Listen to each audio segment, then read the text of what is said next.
자, 여러분 안녕하십니까? 부동산공법의 박구사입니다. 자, 이번 시간은 뭐 들어가죠? 2023년 인강드림 제1회 실전 모의고사. 자, 부동산공법 실전 모의고사 41번부터 80번까지 총 제가 담당하고 있는 1회부터 4회분까지입니다. 1회, 2회, 3회, 4회. 요 4개 분야가 총 4, 46, 160문제죠? 이건 제가 먼저 강의하고 나머지 후반부는 우리 다른 교수님께서 하시도록 이렇게 되어 있습니다. 자, 먼저 여기 있는 문제를 여러분들이 풀어보시고 제 설명을 듣는 게 가장 좋을 겁니다. 저하고 같이 풀어보시면 어떻게 되더냐? 다 아는 것 같아요. 다 들은 것 같고. 근데 본인이 직접 그 문제집을 시간을 맞춰가지고 풀어보시고 나서 그 다음에 설명을 들어보면 또 달라요. 문제 풀면은 안 풀리는 것들이 있어. 같이 풀면 풀리고. 그러면 그건 공부가 안 된 거죠. 따라서 가장 중요한 건 먼저 풀어보고 틀린 것들, 왜 여기가 이해 안 되는 거, 그런 거 위주로 해서 여러분들이 설명을 듣는 게 가장 효율적인 학습 방법이 될 것이다 라는 걸 먼저 말씀드리도록 하죠. 그리고 읽다가 지금 진도 나가다 보면 중간중간에 조금씩 부연 설명하면서 참고적으로 더 볼 게 있다는 데는 뭘 말씀드릴 거냐면 바로 이 요약집, 제가 쓴 요약집 있죠? 이걸 여러분들한테 몇 페이지 어디 보시라고 이렇게 참고적으로 말씀드리는 게 있을 겁니다. 그래서 이 책 가지고 계신 분들은 이거 설명 들을 때 옆에다 놓고 설명 들으면서 같이 이 요약집을 같이 보시면 더 좋겠다라는 걸 말씀드립니다. 그래서 여기는 예를 들면 내용이 많은 거 이거 다 설명할 수는 없잖아. 그럼 여기 참고로 몇 페이지에 있는 이걸 보시기 바랍니다. 라고 이렇게 말씀하면 요게 한번 꼭 찾아보시고 거기만 다시 한번 정리하는 것 이런 식으로 나간다면 아마 4회분 모의고사 한번 풀어보면 웬만큼 중요한 내용들을 다 다루지 않을까 이렇게 말씀드립니다. 자, 그럼 먼저 문제 제1회 실전 모의고사부터 보도록 하죠. 문제를 먼저 풀어보시라고 그랬어요. 먼저 풀고 나서 그 다음에 해설을 듣는 게 가장 바람직하다라는 걸 말씀드리죠.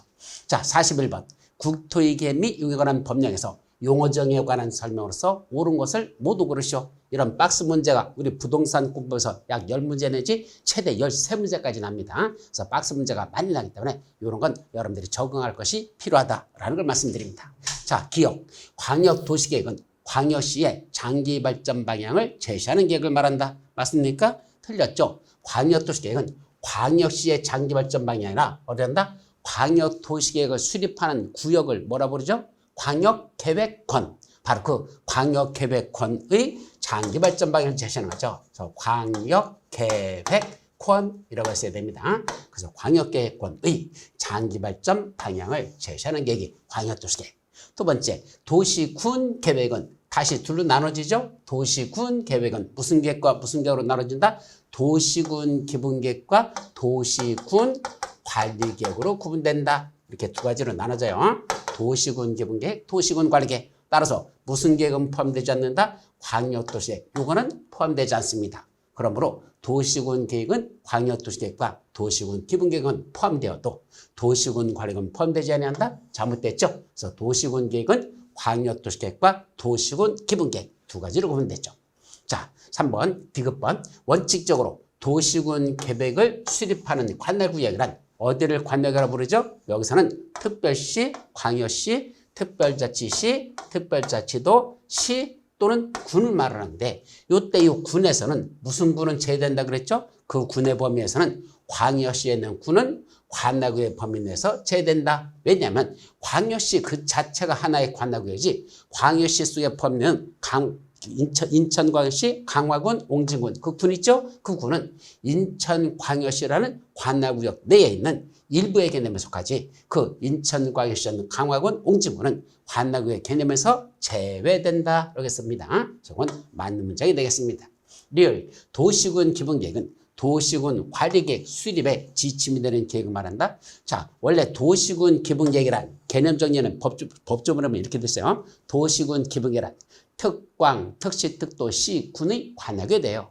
기본적인 공간 구조와 장기 발전 방향을 제시하는 종합 계획으로서 밑에 있는 도시군 관리계획 요거 수립의 지침이 되는 계획을 말한다. 이렇게 됐죠. 따라서 앞에 있는 거 다 빼버리고 도시군 기본계획 왜 수립하니? 도시군 관리를 수립할 때 이렇게 수립하라고 그 지침이 되는 계획 이게 도시군 기본계획이죠. 그래서 도시군 기본계획은 밑에 있는 도시군 관리계획 수립에 지침이 되는 계획을 말한다. 맞는 문장이죠. 따라서 이렇게 풀어놓고 나서 반드시 박스 문제는요. 조심할 사항이 있습니다. 문제 이렇게 다 풀었죠? 틀리다, 틀리다, 맞다, 맞다 이랬잖아. 그 다음에는 다시 문제 위로 올라가서 여기서 용어정에 관한 설명으로서 뭐 한다? 옳은 것을 모두 고르시오 라고 옳은 걸 고르라고 돼 있죠. 이걸 잘 보셔야 됩니다. 틀린 걸 고르라고 내는 경우도 있거든. 그럼 뒤져라고 풀어놓고 옳은 거 정답, 빅은 리얼 하고 빅은 리얼 정답 3번을 했어. 근데 문제를 봤더니 다시 봤더니 위에 보니까 틀린 걸 고르래. 그럼 정답이 뭐가 되죠? 1번이 되는 거죠. 따라서 문제를 틀린 걸 고르라면 기억니은 1번이 되는 것이고 옳은 걸 고르라면 디귿니은 3번이 되는 거거든요. 따라서 박스 문제를 풀고 나면 다시 한번 위에 있는 지문을 읽어서 옳은 걸 고르는지 틀린 걸 고르는지를 반드시 한번 더 확인하는 이것이 여러분들이 문제 풀 때 실수를 줄일 수 있는 방안이라는 걸 말씀드립니다. 그래서 정답은 이거는 옳은 걸 고르라 그랬으니까 3번이 정답이 되겠습니다. 자, 42번. 42번 넘어가죠.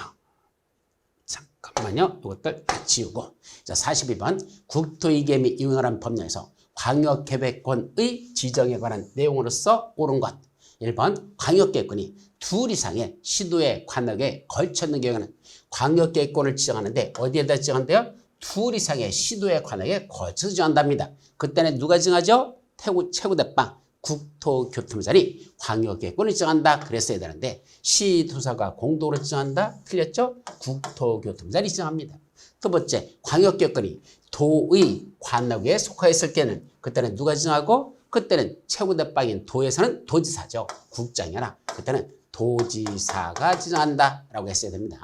세 번째, 중앙행정원의 장은 국토교통부장에게 광역계획권 지정을 요청할 수는 있지만 변경을 요청할 수 없다. 이게 무슨 말이냐면 자, 둘 이상의 시, 도에 걸칠 때는 누가 광역권을 지정한다 그랬죠? 좀 전에 국토교통부장이 광역권을 지정한다 그랬습니다.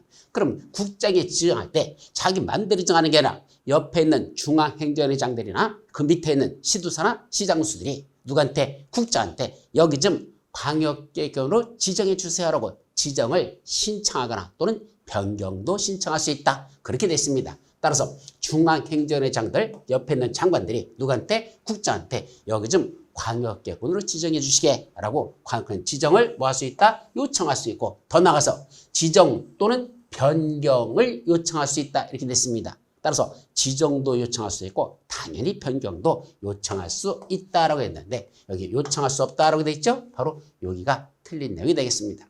자, 4번 관할구역의 일부를 광역계획권에 포함시키려면 일부도 포함시킬 수 있어요. 원래는 광역계획권은 둘 이상의 관할구역 단위로 지정합니다. 즉 관할구역 전부죠. 서울특별시 전부, 옆에 있는 부천시 전부, 그 옆에 있는 인천시 전부 이렇게 관할구역 단위로 지정하는 게 원칙인데 예외적으로 그 관할구역의 일부만 포함시켜서 광역계획권도 지정할 수 있다. 그 일부라는 게 범위가 어디죠? 자, 시, 군, 구 단위입니까? 아닙니다. 이렇게 넓지 않아요. 시, 군, 구 단위가 아니라 자, 서울특별시 전부가 아니라 서울특별시 일부. 그럼 어디죠?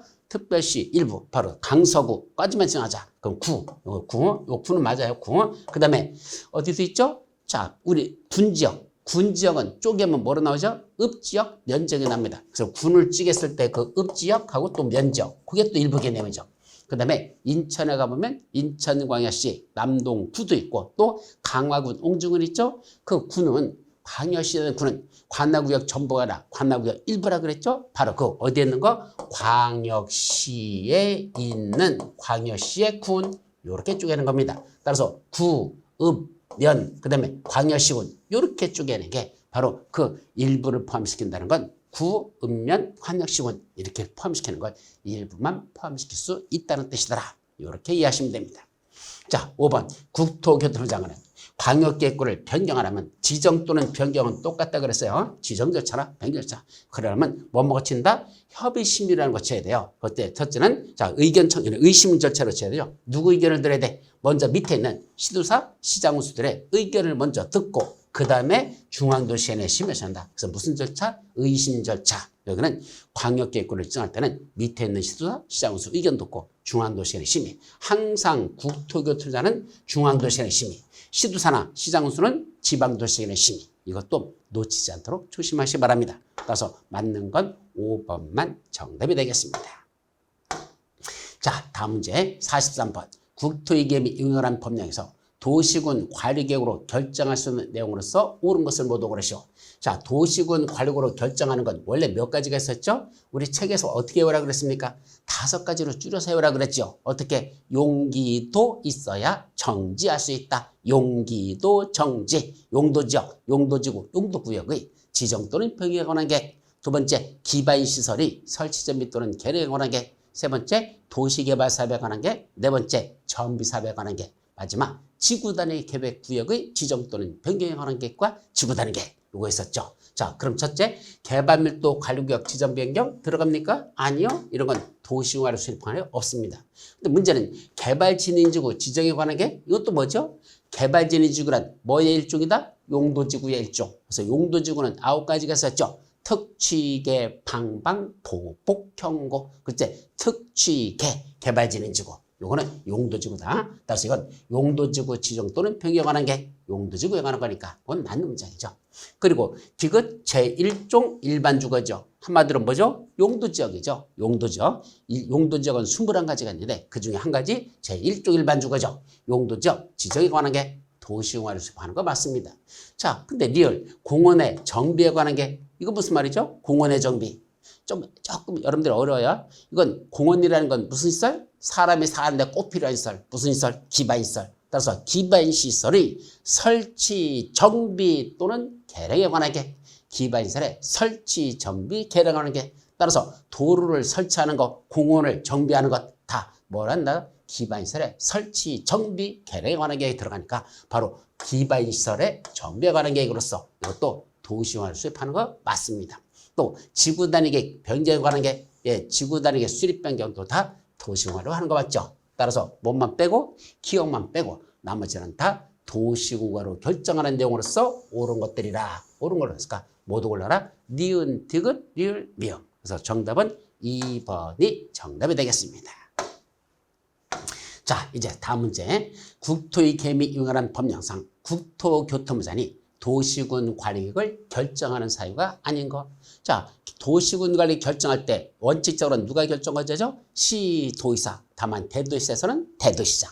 그리고 예외적으로 최고대빵 국장이 결정하는 게 있고, 두 번째 해양수산부장이 결정하는 게 있고, 세 번째 시장군수가 지가 직접 결정하는 게 있었다. 3가지로 나눠지죠. 그중에 국장이 직접 결정하는 건 몇 가지? 3가지. 뭐뭐 있었죠? 국장, 자기가 입안한 건 자기가 결정한다. 두 번째, 개발제한구역의 지정 변경, 국장이 결정한다. 세 번째, 시가와 주정구역 지정 변경인데 모든 시가와 주정구역이 아니라 국가계획과 연계된 시가와 주정구역, 그것만은 국장이 직접 결정하죠. 자, 근데 여기서 문제가 되는 게 가만히 있어봐. 국장이 입안한 거 국장이 결정한다 그랬잖아. 그럼 국장이 입안할 수 있는 사유가 있었나요? 예, 우리 요약집에 보면 3가지가 있어요. 국장이 자기가 직접 입안할 사유 3가지가 있죠. 그중에 국가계획과 관련된 도시군 관리계획은 국토교통부장이 직접 입안할 수 있다. 예, 국가계획과 관련된 거 국장이 직접 입안할 수 있죠.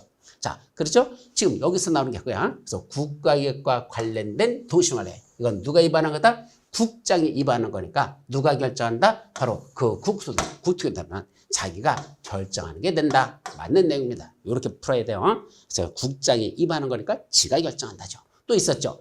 2 이상의 시, 도에 걸쳐서 용도지역 등을 지정하나 도시군 계획 시설 사업 등을 시행하기 위한 도시군 계획 사업을 시행하기 위한 그런 계획을 수립할 때 그때도 그 입안은 누가 한다? 그때는 국장이 직접 입안하죠. 그럼 결정도 누가 한다? 지가 입안할까? 지가 결정합니다. 바로 2 이상의 어디에 걸쳐서 시, 도에 걸쳐서 이루어지는 사업이라든지 또는 용도지역 등의 지정에 관한 것들 그럴 때는 국장 자기가 직접 입안할 수 있으니까 지가 결정할 수 있다. 지가 결정권자입니다. 그래도 자기들이 결정하는 거.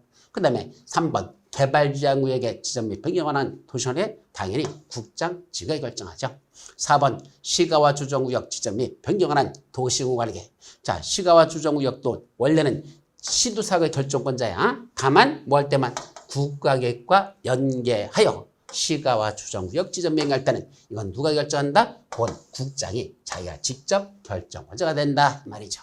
자, 남는 건 수산자원 보고요. 이거 누가 결정한다 그랬죠? 수산자 들어가는 장관이 결정권자다 그랬습니다. 수산자 해양수산부 장관. 따라서 5번은 해양수산부장이 결정하고 나머지 1, 2, 3, 4번은 다 국장이 도시공원 관리계 결정하는 것과 관련된 내용이다. 그런 뜻이죠. 자, 이제 44번까지 풀고 이제 45번 문제를 봅니다. 국토이계비 응원한 법령에서 용도지역의 종류에 대한 설명이다. 이 중에 괄호에 들어갈 내용 중에 옳은 것을 모두 고르시오. 일단 뭘 고르랍니까? 옳은 것을 골라라 그랬습니다. 자, 첫째, 용도지역의 종류에 관한 내용이라 그랬어요. 자, 1. 기억번. 공동주택 중심의 양호한 주거환경을 보호하기 필요한 지역을 제2종 일반 주거지역을 한다. 자, 그럼 제일 먼저 뭐부터 봐야 되죠? 자, 전용 주거지역하고 일반 주거지역의 차이점이 뭐냐? 그것부터 구분하라 그랬죠. 자, 전용 주거지역은 뭐죠? 전양을 향한 일편단심. 그렇게 썼죠. 그럼 전양, 전용 주거지역은 양호한 주거환경 보호, 일반 주거지역은 편리한 주거환경 조성. 양호한 주거환경 보호냐, 편리한 주거환경 조성이냐, 이게 전용 주거지역과 일반 주거의 차이다. 그래서 전양 일편 이렇게 구분합니다. 따라서 여기 일반 주거지니까 뭐가 나와야 돼? 편자가 나와야 되죠. 그럼 편리한 주거환경을 조성하기 위한 이렇게 나와야 되는데 양호한 주거환경을 보호한다 이렇게 나왔네. 그럼 이건 뭐죠? 이거는 일반 주거지역이라 전용 주거지역에 관한 것이다 이거죠. 그리고 또 공동주택 중심 그랬습니다. 그럼 또 전용 주거지역은 다시 1종과 2종으로 구분하죠. 그중에 1종은 단독주택 중심, 2종은 공동주택 중심이죠. 따라서 공동주택 중심의 양호한 주거환경을 보한다 하면은 이건 양이니까 전양이죠. 그래서 전용 주거지역을 먼저 써놓고 전용 주거지역 그래놓고 이게 다시 앞에 공동주택 중심 그랬으니까 공동주택 몇 종? 제1종의 2종이야. 2종 그랬었죠. 그래서 제2종 전용 주거지역에 관한 설명이 되겠습니다. 자, 니은 중고층 주택을 중심으로 편리한 주거환경을 조성하기 위해서 필요한 지역은 준주거지역이다. 중고층 주택 중심 편리한 주거환경 조성. 그럼 편자가 들어갔으니까 일편단심 이렇게 나와야 되죠. 근데 웬 준주거지역에 뚝 켜놨네? 아니죠. 그럼 일단은 편리한 주거환경이니까 무슨 지역? 일반 주거지역. 이건 일편. 그러니까 일반 주거지역 먼저 써놓고 그 다음에 일반 주거지역은 몇 종으로 나눠지죠? 1, 2, 3종. 셋으로 나눠지죠. 그래서 1종 저층주택 중심, 4층이야를 말하죠.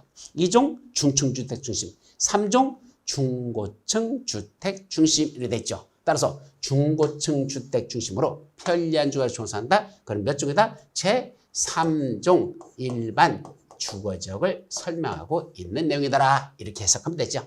그러면 준주거지역은 또 뭐죠? 준주거지역은 원래 무슨 기능 중심으로 해? 주거기능 위주로 해. 근데 주거기능만 들어갈까? 아니야.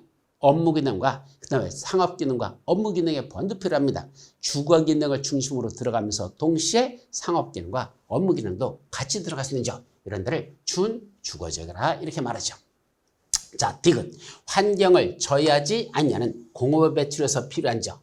자, 원래 공업지역은 몇 가지가 있죠? 3가지가 있었죠. 전용공업지역, 일반공업지역, 중공업지역. 그중에 전용공업지역은 중화공업이나 중화학공업이나 또는 공해성 공업을 수행하는 지역을 우리가 전용공업지역, 일반공업지역 다르고 환경을 저해하지 않냐는 공업의 배출에서 필요한 지역. 이걸 뭐라고 그런다? 일반공업지역이라 이렇게 말하죠.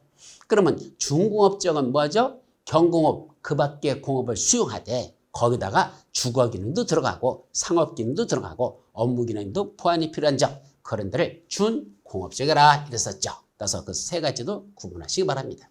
따라서 환경을 저해하지 않은 공업의 배출에서 필요한 지역은 일반 공업지역이라 이렇게 말합니다. 자, 리얼 도시의 녹지 공간의 확보, 도시 확산의 방지, 장래 도시용지의 공급 등을 위하여 보전할 필요가 있는 지역으로서 여기서 잘 봐요. 보전할 필요가 있는 지역으로서 라고 돼 있어요. 어디에서? 도시에서 녹지 공간 등의 확보 등 보전할 필요가 있는 지역으로서. 근데 문제는 불가피한 경우에 하나여 제한적인 개발이 허용되는 지역 그랬습니다. 자, 그래 놓고 보전할 필요가 있다고 해놓고 제한적인 개발도 허용된다 그랬죠. 불가피한 경우에 하나요. 제한적인 개발도 허용된다. 그럼 보전도 하고 개발도 하는 이런 야누스적인 이중 얼굴을 가진 이런 지역을 뭐라 부른다? 자연 녹지역이란다 이랬었죠. 바로 이건 자연 녹지역 바로 옳은 문장이 되겠습니다. 그래서 자연 녹지역 하면 2가지가 떠올려요. 도시지역에서 보전을 필요로 하면서 동시에 불가피하다면 제한적인 개발도 허용되는 지역 이렇게 정리하죠. 자, 그 맞는 문장이고 미음 도시적으로의 편입이 예상되는 지역 하면 감이 잡히죠? 지금은 도시적이 아니야. 근데 조만간에 도시적으로 편입이 예상돼. 무슨 지역이죠? 계획관리죠. 이거 딱 떠올려야 돼요. 또 자연환경을 고려하여 제한적인 이용 개발을 하려는 지역으로서 계획적, 체계적인 관리가 필요한 지역, 이런 데를 뭐라 부른다? 계획 관리 지역이라 한다. 이것도 맞는 문장이죠. 따라서 리을하고 미음은 옳은 문장. 그래서 옳은 걸 고르라 그랬으니까 니은 또 하나 리을, 아니야 리을, 미음 두 가지입니다. 그럼 리을, 미음이 어디 있냐? 옳은 걸 고르셨으니까 리을, 미음, 리을, 미음 4번이네요. 이 4번이 이게 정답이 되겠습니다. 자, 이제 다음 문제로 넘어가 볼까요? 46번으로 넘어갑니다.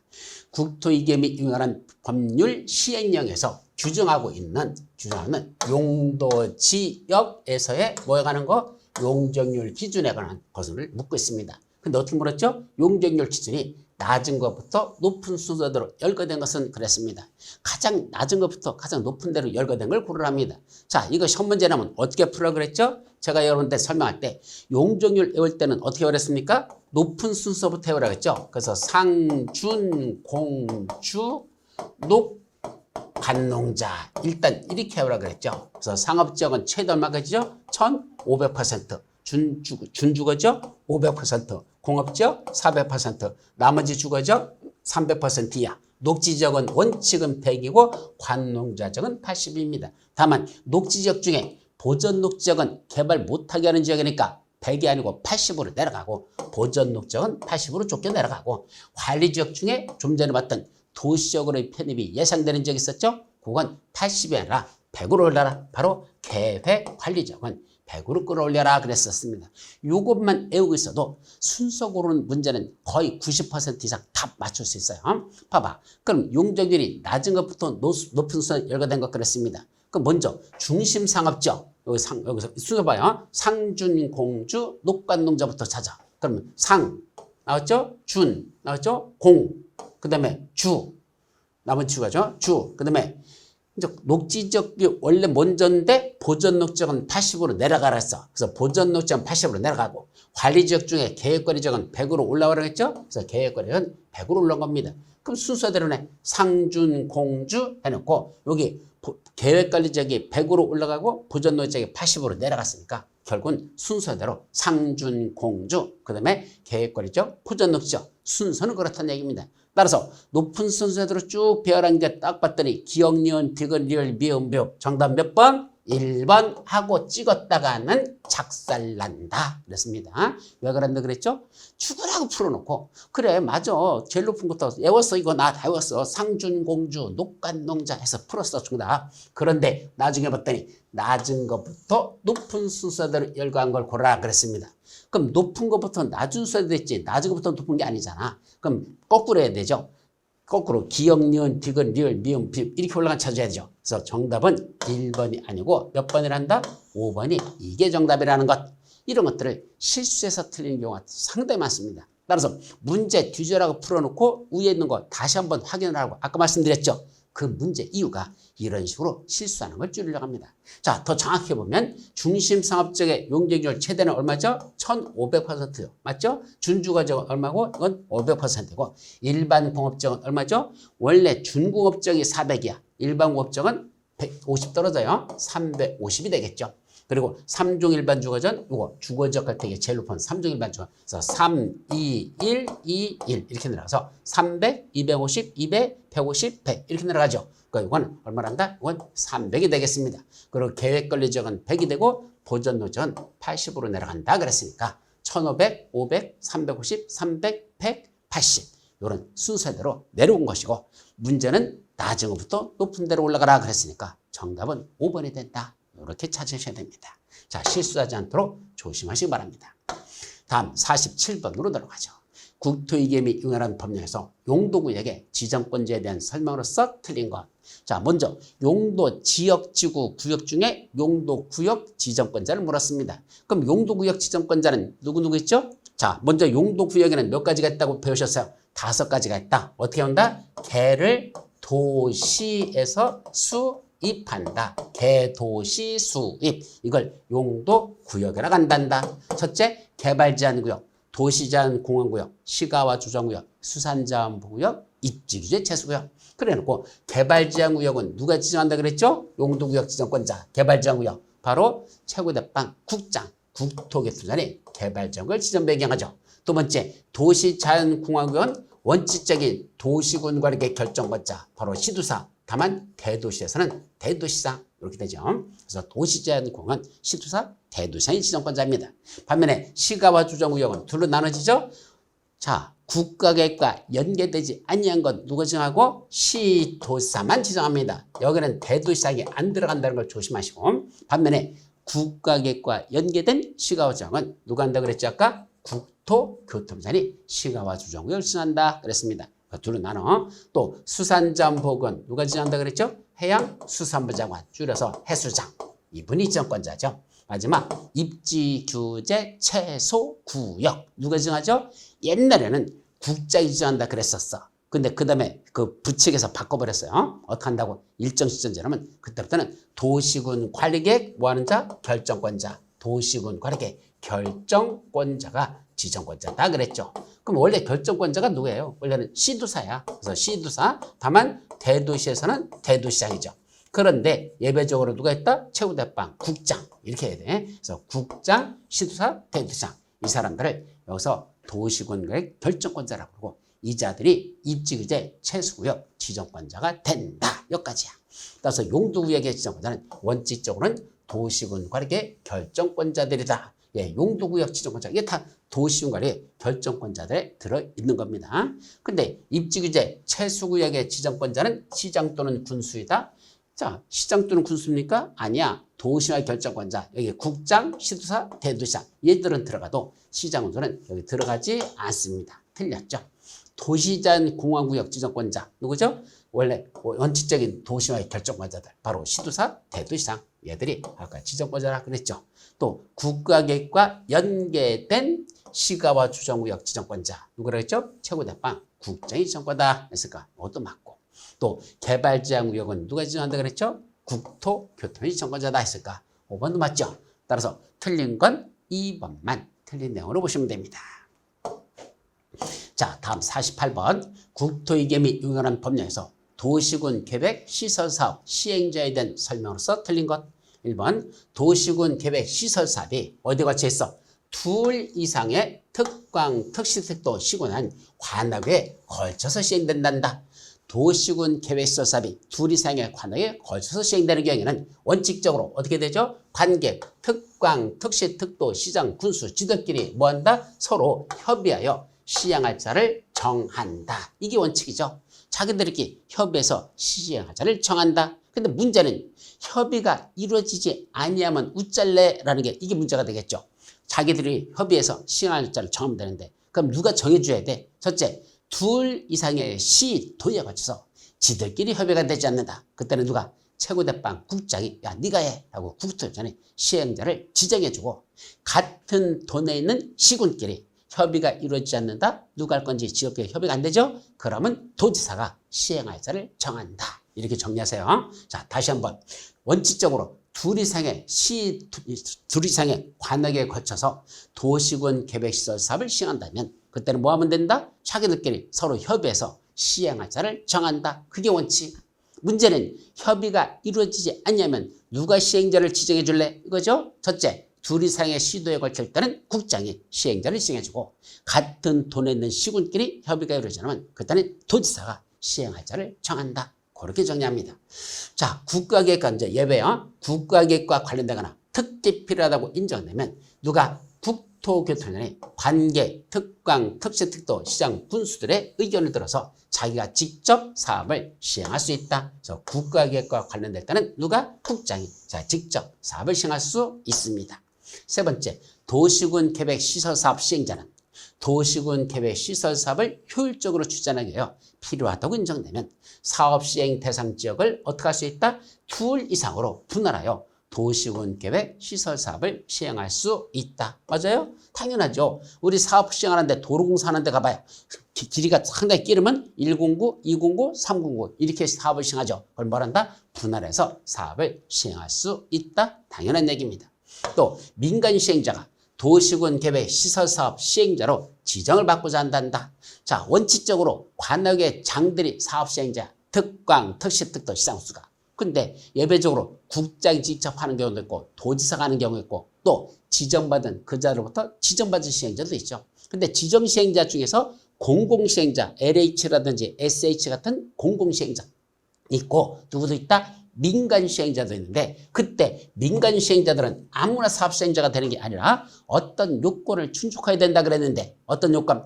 토지 면적 3분의 2 이상을 소유하고 토지수와 총수 2분의 3의 동의를 받아라. 따라서 도시군 계획 시설사업의 시행자로 지정을 받고자 할 때는 도시군 계획 시설사업 대상 토지 이때 국구지 면적은 웬만하면 뭔다 그랬죠? 제외라는 게 맞다 그래서 국구지는 웬만한 제외하고 국구 해당 대상 도시군 계획 시설사업 대상 토지 면적의 3분의 2 이상에 해당하는 토지는 뭐 해야 되고 소유하고 토지 소유자 총수는 2분의 1 이상에 해당하는 자들의 동의를 받아야 된다. 그래서 면적 3분의 1은 소유, 총수 2분의 1 이상은 자들의 동의를 받아야 민간시행자는 사업시행자로 지정받을 수 있습니다. 자, 5번. 행정청인 시행자의 처분에 대해서 불복하는 자는 감사원에 행정심판을 제기해야 된다. 좀 뭐 이상하죠? 왜 갑자기 뚝단지같이 감사원이 튀어나왔지? 예, 틀린 걸 골라라. 예, 일단 5번이 정답이 되는데 자, 이거 행정심판이라는 얘기를 정리해보죠. 자, 원래 행정심판이란 어떤 처분청이 내린 처분에 대해서 불복하는 토지수자들이 그 불복하는 절차죠. 원래는 먼저 처분 내린 자한테 찾아가가지고 당신이 나한테 처분 내린 게 잘못됐으니까 이거 고쳐주세요 라고 뭐부터 한다? 이의신청부터 합니다. 자, 예를 뭐를 들어섰더라? 강의할 때 자, 이렇게 예를 들었었죠. 여기 지금 뭐 한다고 그랬습니까? 토지에 대한 보상비를 준답니다. 수용 방식으로 사업인데 그럼 토지주들에게 보상비 주는데 다른 사람들은 전부 다 평당 100만 원씩 주는데 요 한 분만 평당 10만 원 준대. 그럼 10만 원 받는 사람은 기분 나쁘죠. 왜? 내 땅이라서 다른 땅하고 특별히 다를 것도 없는데 나만 10만 원밖에 안 줘? 왜 이러지? 그럼 당연히 뭐 한다? 따지러 가겠죠. 누구한테? 그 처분을 내린 시행자한테 갑니다. 가서 뭐라 하죠? 아니 시행자님 다른 사람들은 보상비 100만 원씩 주면서 왜 10만 원입니까? 그랬더니 이놈의 시행자가 뭐라고 한다 그랬죠? 너는 못생겼잖아 그런다 그랬죠. 물론 못생겼는데 못생겼다고 보상비 주는 거하고 무슨 관계가 있다고 도대체 못생겼으니까 보상비 10만 원 준다? 이쁘게 잘생겼으면 100만 원 주고 못생겼으면 10만 원 주고 이런 뿔따구 같은 소리를 어디서 합니까? 참 열받죠. 가만히 있을까? 그때 따졌더니 도지체 아니래. 자기는 기준에 그런 게 있대. 따라서 더 이상 나한테 따지지 말래. 이의 신청했는데 안 받아줬네. 어디 가서 하소연할까? 그 시행자 위에 있는 기관에 찾아가가지고 저 시행자가 나한테 보상비 주는데 못생겼다고 10만 원밖에 못 주겠다는데 다시 한번 판단해 주세요 라고 그 위로 올라가는 걸 뭐라 부른다? 그걸 행정심판이라 이렇게 말하고 그런 걸 제기했는데도 끝내 거기서도 통과되지 않는다? 그때는 마지막 법원을 찾아가서 하소연하는데 그때 법원에 가서 따지는 걸 행정청이 내린 이런 처분에 대해서 위에 따지러 가는 걸 뭐란다? 그걸 행정소송을 제기한다 이렇게 표현하죠.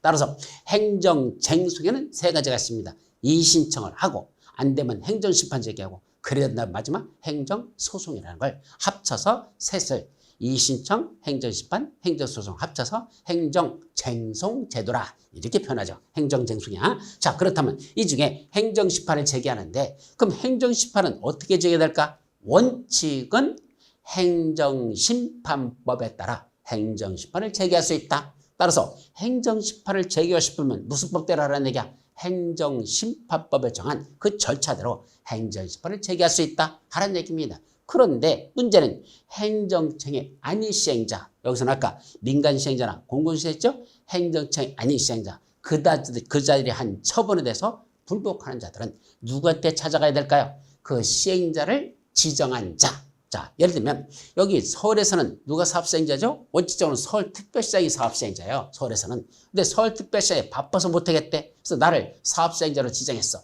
그럼 내가 사업을 하는데 못생겼다고 평당 10만 원 줬네? 저 10만 원 저 억울하잖아. 저 사람 누구한테 따지러 간다? 나한테 먼저 이의신청했는데 내가 안 받아줬죠? 그러면 나를 사업시행자로 지정한 자가 누구다? 서울특별시장. 그 지정한 자한테 가가지고 행정심판을 제기하여야 한다.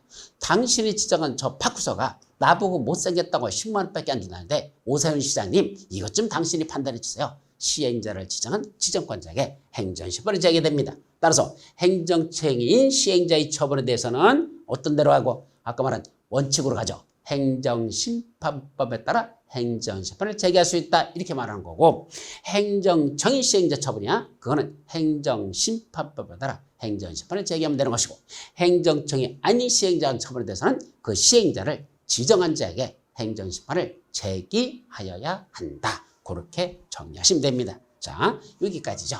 따라서 틀린 건 5번. 감사원에다 제기하는 건 아무것도 없습니다. 정답은 5번이죠. 자, 이제 49번. 지구단위 계획 구역으로 지정할 수 있는 지역으로서 잘못된 것. 1번. 자연녹지지역에서 준주거지역으로 변경되는 구역. 자, 이거 무슨 말이죠? 지구단위구로 지정할 수 있는 지역들 일단 보자. 이거는 우리 요약집에 있는 걸 한번 간단히 볼까요? 우리 지구단위 계획으로 넘어가 보면 어디에 나오냐면 여러분들 책에 보면 58페이지 우리 요약집 기준으로 말씀드릴게요. 58페이지에 보면 뭐가 나온다?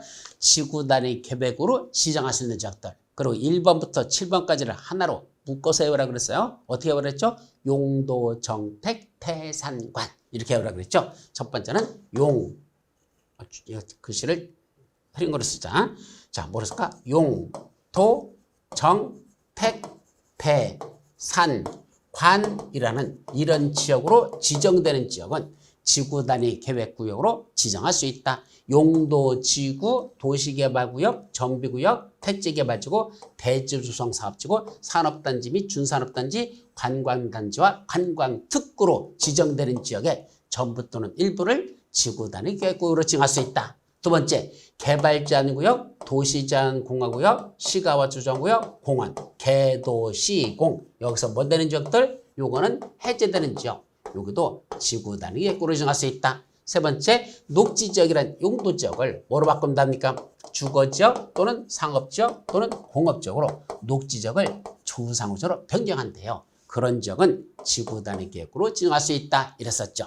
그걸 가지고 응유문제를 낸 겁니다. 그럼 첫 번째, 자연녹지지역에서 준주거지역으로 변경되는 지역, 지구단위로 지정할 수 있습니까? 예, 되죠. 그 바로 줄이면 저게 자연녹지지역은 녹지지역이죠. 준주거지역 뭐죠? 주거지역이네. 결국 녹지지역을 주거지역으로 변경하는 지역이라는 뜻이고 이거는 지구단위계획으로 지정할 수 있습니다. 두 번째는 산업입지 및 개발에 관한 법률에 따른 산업단지와 준산업단지. 아까 용도, 정택, 태산관 이때 산업단지와 준산업단지로 지정되는 지역에 전부 또는 일부를 지구단위계획으로 지정할 수 있습니다. 세 번째는 자연공원으로 지정되는 지역.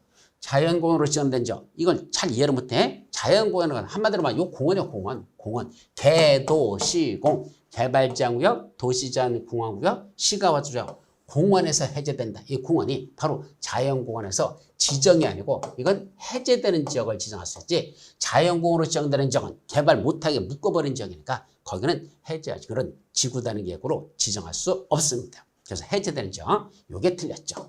또 보전 녹지지역에서 일반 상업지역으로 변경된다. 아까 밑에 거야. 녹지지역을 상업지역으로 바꾼다. 보전 녹지지역을 일반 상업지역으로 변한다. 바로 녹지지역을 상업지역으로 변경된다는 지역. 거기도 지구단위로 지정할 수 있죠. 그리고 우리 요약집에 보시면 시범도시로 지정된 지역. 이거는 어디에 나올까요?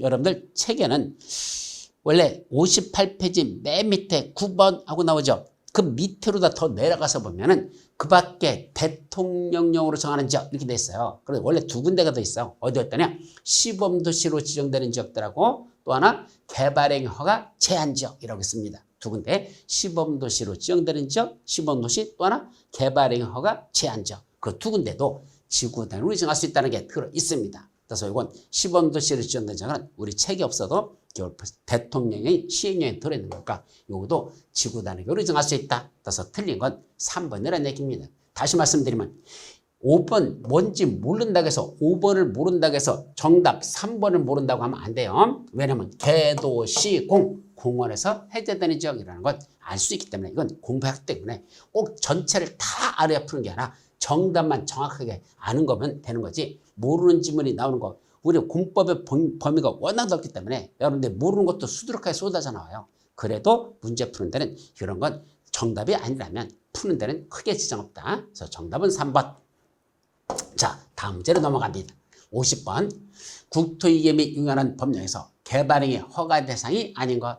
우리 원래 개발행위 허가 대상이 몇 가지가 있었죠? 6가지. 첫째, 건축물의 건축, 공작물의 설치, 토지의 형질 변경, 토석의 채취, 토지 분할, 물건을 쌓는 행위, 건공형체, 분물 6가지 개발행위를 우리가 허가 대상 개발행위라고 하죠. 그 중에 허가 대상 개발행위가 아닌 걸 고르랍니다. 아닌 거야. 첫째, 건축법에 따른 건축물의 건축. 이건 허가 대상이죠. 두 번째, 공작물의 설치라는 게 무슨 뜻이죠? 바로 인공을 가하여 제작된 시설물. 이걸 뭐라 부른다? 이걸 공작물이라고 하죠. 이 뜻 그대로예요. 인공적으로 제작된 시설물 이런 뜻이죠. 그래서 인공을 가하여 제작된 시설물 설치. 이건 공작물의 설치니까 이것도 허가 대상이다. 또 절토, 성토, 정지, 포장 또 하나 공유수면매립. 그래서 몇 가지? 5가지. 절토, 성토, 정지, 포장 그 다음에 공유수면매립 이 5가지를 뭐라 부른다? 토지 형질변경이라고 하고 이런 토지 형질변경도 허가 대상에 들어갑니다. 또 무슨 지역에서 이 사용 승인을 받은 건축물의 울타리 안에 위치하지 아니한 토지에다가 물건을 1개월 이상 쌓아놓은 행위. 자, 물건을 1개월 이상 쌓아놨는데 어디서 쌓아놨대? 적법한 울타리 밖에다 쌓아놨대. 근데 이 적법한 울타리 안에 뭐가 있어야 돼? 사용 승인을 받은 건축물이 있는 울타리가 적법한 울타리로 보셔야 돼요.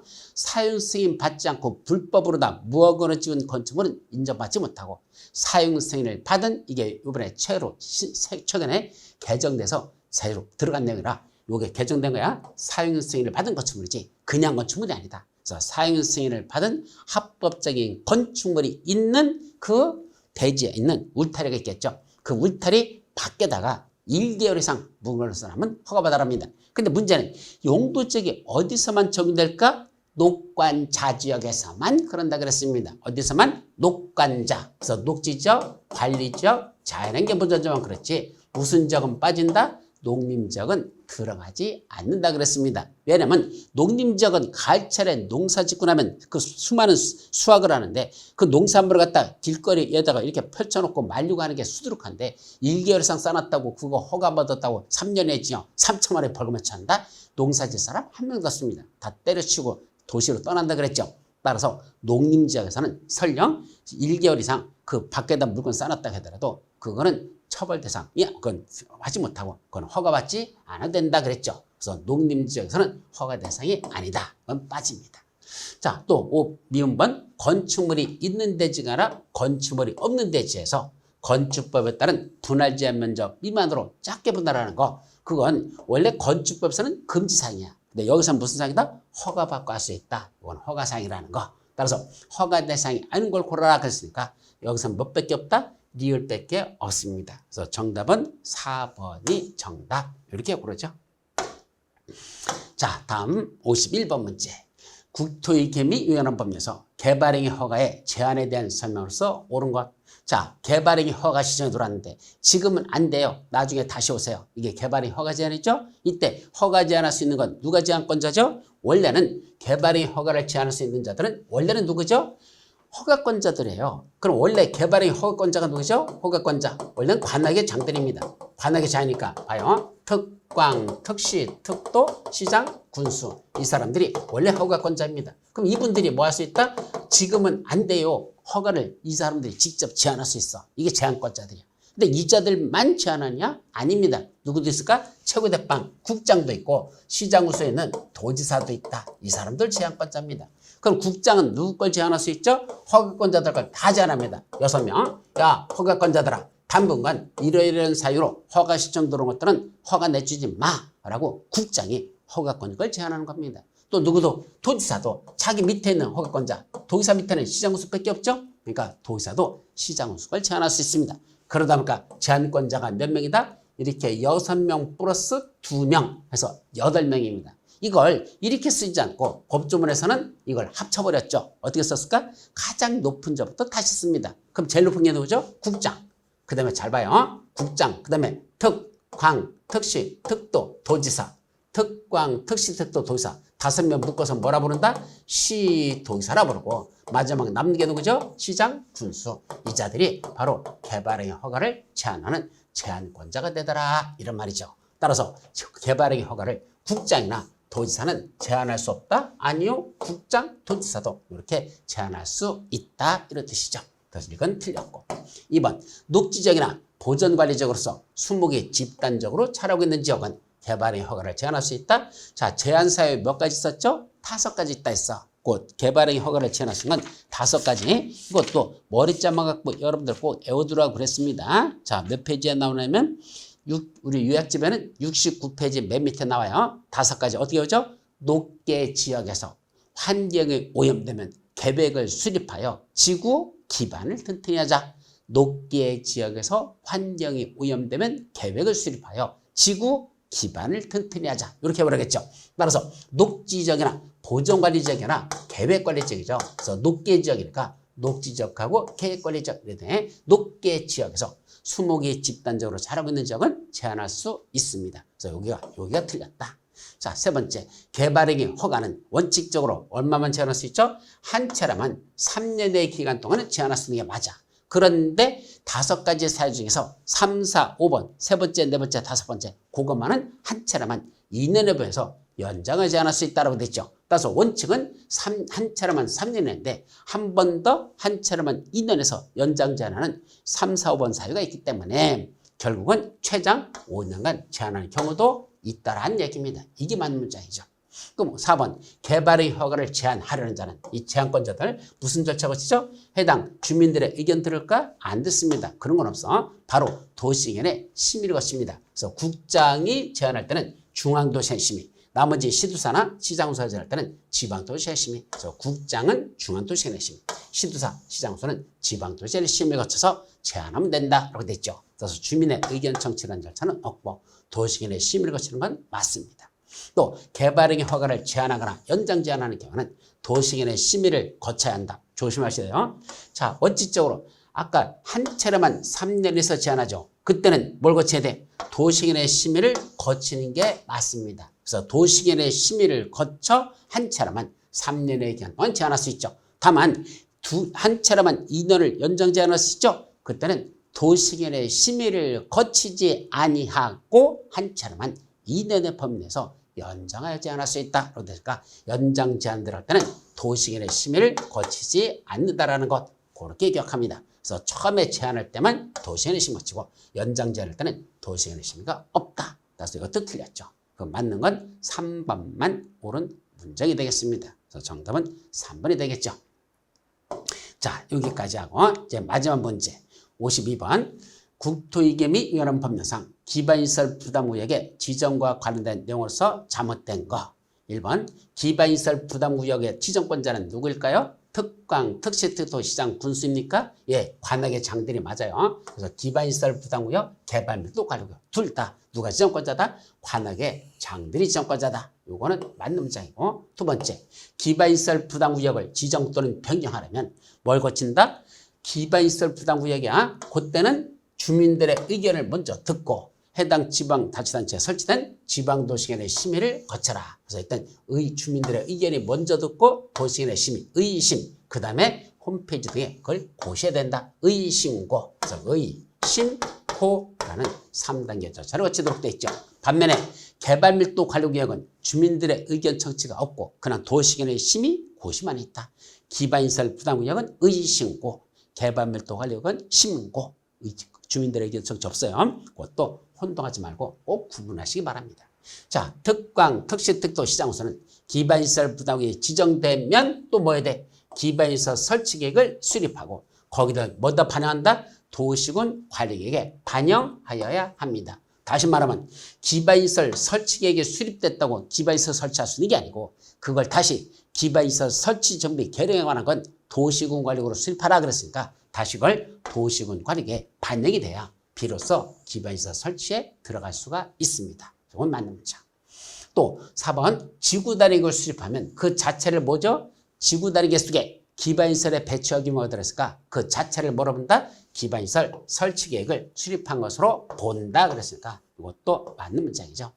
또 5번 기반시설 부담구역 지정고시로부터 3년이 되는 날까지 기반시설 설치에 수립하지 아니하면 그 3년이 되는 날의 다음날 기반시설 부담구역 지정은 해제된 거로 본다.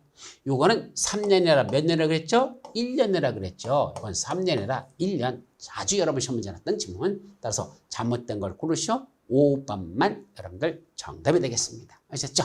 그래서 나머지는 맞는 문장들. 자, 여기까지가 이번 시간 여러분들이 풀어야 될 문제를 다 풀었죠. 저 53번부터는 다음 시간에 살펴보도록 합니다. 여러분 수고하셨습니다.